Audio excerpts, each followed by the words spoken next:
Aún en el primer pacto, el primer pacto tenía ordenanzas de culto y un santuario terrenal. Hay muchas personas que aquí se equivocan y dicen, voy a ir a la iglesia, pensando en aquí donde nos reunimos. Esto no es una iglesia, amado, esto es una construcción.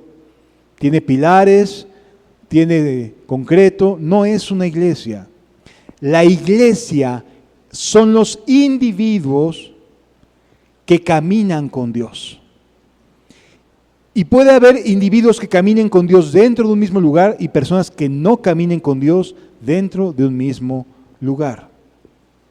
Continúa diciendo la Biblia, ahora bien, aún en el primer pacto tenía ordenanzas de culto y un santuario terrenal, porque el tabernáculo que le pide Dios a Moisés que haga, estaba dispuesto así. En la primera parte, llamada lugar santo, estaban el candelabro, la mesa y los panes de la proposición, cosas o elementos que Dios le había pedido a Moisés que se hicieran. Tras el segundo velo estaba la parte del tabernáculo, llamada lugar santísimo, el cual tenía un incensario de oro y el arca del pacto cubierta de oro por todas partes, en la que estaba una urna de oro que contenía el maná, la vara de Aarón que reverdeció y las tablas del pacto, es decir, la ley, el alimento espiritual y la vara sacerdotal. Y sobre ella los querubines de gloria que cubrían el propiciatorio, de los cuales cosas no se puede ahora hablar en detalle. Es decir, no nos vamos a poner a explicar cada símbolo, cada cosa significaba esto y esto o lo otro. No, porque no somos judaizantes, no necesitamos de la religión judía, necesitamos de Cristo Jesús para ser salvos. ¿Sí? Entonces, continúa diciendo la Escritura. Y así dispuestas estas cosas, en la primera parte del tabernáculo entran los sacerdotes continuamente para cumplir los oficios del culto. Es decir, en ese lugar primero entraban solo los sacerdotes. Había así un atrio donde la gente llegaba, daba sus animalitos como ofrenda y se retiraba. Y entonces los sacerdotes agarraban esos sacrificios y había distintos tipos de sacrificios para distintas cosas, todas ellas para buscar acercarse a Dios. Y había animalitos para esto y había animalitos para aquello y había distintos tipos de sacrificios. Sacrificios por el pecado, sacrificios de acción de gracias, sacrificios de alabanza, voluntarios. Es decir, había distintos tipos de sacrificios. Era la manera en la que el pueblo de Israel se relacionaba con su Dios o con Dios. Hoy en día ya no es así, porque una sola vez tuvo que entrar Jesús al cielo para ayudarnos a nosotros a cambiar las cosas, a cambiarnos a nosotros mismos. Pero en la segunda parte, solo el sumo sacerdote una vez al año, no sin sangre, la cual ofrece por sí mismo y por los pecados de ignorancia del pueblo. Es decir, cuando las personas decían, oye, pequé, iban arrepentidas y entregaban un animalito, ¿cierto? Y entonces quedaban limpias de su pecado. Pero una vez al año, el sumo sacerdote entraba a ese lugar que solamente se le permitía entrar esa vez al año, una vez, y derramaba sangre sobre el propiciatorio por los pecados de ignorancia, le llama la Biblia, pecados de hierro. ¿Qué es esto? Son aquellas cosas en las cuales pecamos sin saber, que no estamos dolosamente ofendiendo a nadie, pero que son pecados. ¿Sí? Por lo tanto, cuando Jesús sube al cielo, cubre por completo tanto los voluntarios como los de hierro, o como los de ignorancia. ¿Sí? Es decir, es suficiente el sacrificio de Jesús. Continúa diciendo la Biblia. dando el Espíritu Santo a entender con esto que aún no se había manifestado el camino al lugar santísimo, entre tanto que la primera parte del tabernáculo estuviese en pie, lo cual es símbolo para el tiempo presente, según el cual presentan ofrendas y sacrificios que no pueden hacer perfecto en cuanto a la conciencia al que practica este culto. ¿Te ha pasado o has visto a personas que van a la iglesia, se sienten mal por su pecado, se les salen sus lagrimitas por el pecado, lloran y dicen perdóname Señor, y sienten la presencia de Dios, se levantan y salen para hacer exactamente lo mismo? ¿Los has visto? Son hipócritas. Son personas que en verdad no se están arrepintiendo, que en verdad no están cambiando. Pero no solo eso, hay personas que tú les preguntas, oye, si hoy te mueres, hoy en este momento, así como estás, si te mueres, ¿cuál es tu destino? Y no saben. Les da temor contestar porque su conciencia saben que está manchada. Porque ese tipo de acciones no pueden limpiar la conciencia. La conciencia no se puede limpiar porque llores. La conciencia no se puede limpiar porque hagas buenas obras. La conciencia no se puede limpiar porque ahora voy a ir a la iglesia tal en lugar de la otra. La conciencia se va a limpiar exclusivamente por el sacrificio de Cristo, por mirarlo en la cruz, por saber que por medio de esa sangre y a través de esa sangre somos purificados. Y entonces alguien que antes tenía una conciencia manchada y se sabía que estaba mal y se veía a sí mismo malo, ahora puede entrar en paz con Dios y no sentirse culpable. Ni siquiera por los de ignorancia, porque están pagados también, porque están cubiertos también. ¿Puede una persona sentirse y saberse en paz con Dios? Definitivamente. Eso, y quiero aclararlo, no lo excluye de la posibilidad de caer en algún pecado. Estamos hablando de cómo la sangre de Cristo limpia la conciencia, la hace pura, de tal manera que la persona que es purificada por la sangre de Jesús es libre para saber que ya no es pecador. ¿Que la posibilidad exista? Sí, pero ya no me siento culpable, ya puedo saber que voy al cielo, no por mis obras, no por algo que yo haya hecho, sino por lo que Jesús hizo en la cruz del Calvario. La conciencia queda limpia no por ninguna obra, sino para poder en paz servir al Dios vivo y verdadero. Continúa diciendo la Escritura.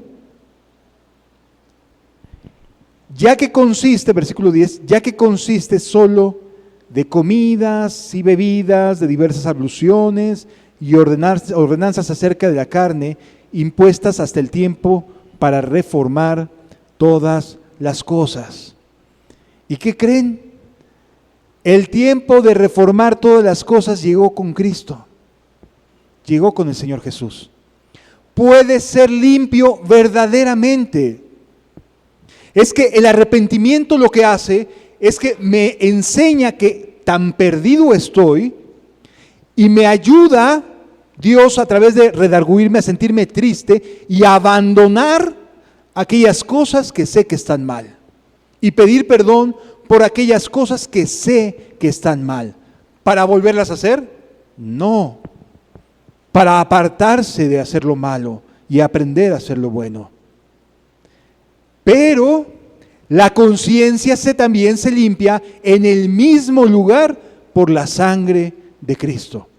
Por lo tanto, no hay obra, no hay que ahora me voy a portar bien, porque no sirve de nada. Simple y sencillamente la fe en el sacrificio de Jesús abarca todos mis pecados hasta el día de hoy, los que pueda llegar a caer, pero también me deja con una conciencia limpia y regenerada. ¿Sí me doy a entender, amados? El cristiano no está practicando pecados, que no te engañen. El cristiano verdadero es libre del pecado, es limpio, queda en paz. Sí. Oye, hermano, pero es que ¿a poco sí se puede? Pues yo le creo a la Biblia, y la Biblia me enseña que Dios es poderoso para guardarnos sin mancha y sin caída y presentarnos delante de Él con gran alegría y gozo. Yo le creo a Dios, no sé a quién le estés creyendo tú, pero yo sí le creo que Dios es poderoso para ayudarme a guardarme. Por eso Jesús dijo, velad y orad para que no entréis en tentación siquiera.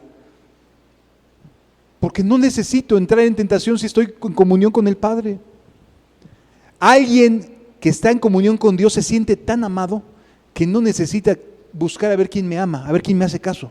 No, se sabe tan amado, tan lleno, que es él mismo o ella misma la que brinda amor, la que se está dando, porque está feliz con su Dios. No necesita de a ver qué hace mal tal o cual persona, a ver en qué se equivoca.